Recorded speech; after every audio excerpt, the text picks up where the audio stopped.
Bagong arsobispo sa Subo nagpalabtik sa isyu sa halapad nga korupsyon karon sa nasod. Ang detalye sa report ni Alan Domingo. Mainiton ang paghangop sa mga opisyal ug magawani sa Cebu City Hall kang Cebu Archbishop Designate Alberto Abitoy atol sa civil reception uban sa mga opisyal sa City Hall. Gikan sa Basilica Minore del Santo Niño, mihapit una siya kadali sa Magellan's Cross, diin gihimamat siya sa mga tao. Isip kabahin sa pag-welcome kaniya, gisugad siya og sinulugdan sa tribo Lumad Basakanon. Ug dayon, gidawat sa mga opisyal sa Cebu City Hall, pinanguluhan ni Mayor Nestor Archival. Sa iyang pagpamulong at tubangan sa mga City Hall officials, gihimugatan ni Bishop Oy nga makighiusa siya sa masugbuanon sa pagbatok sa korupsyon sama sa flood control o ghost projects. Ghost projects.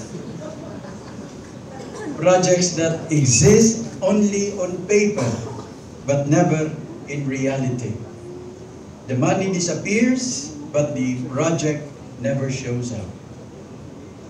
Dini sa Cebu, kauban ko ninyo sa pagdumili sa ghost projects. Samtang gihangop sa Archbishop Designate ang mga programa sa mayor nga paghatag og importansya sa kalikupan. Lakip nini ang paggamit og tumbler aron malikayan ang sigig paggamit og plastic bottle. Ginagmay man kuno apan dakog matabang sa paghatag og ayuhan sa kinaiyahan. Nagkatakdo matud pa ang ilang advokasya sa mayor isip mga environmentalist.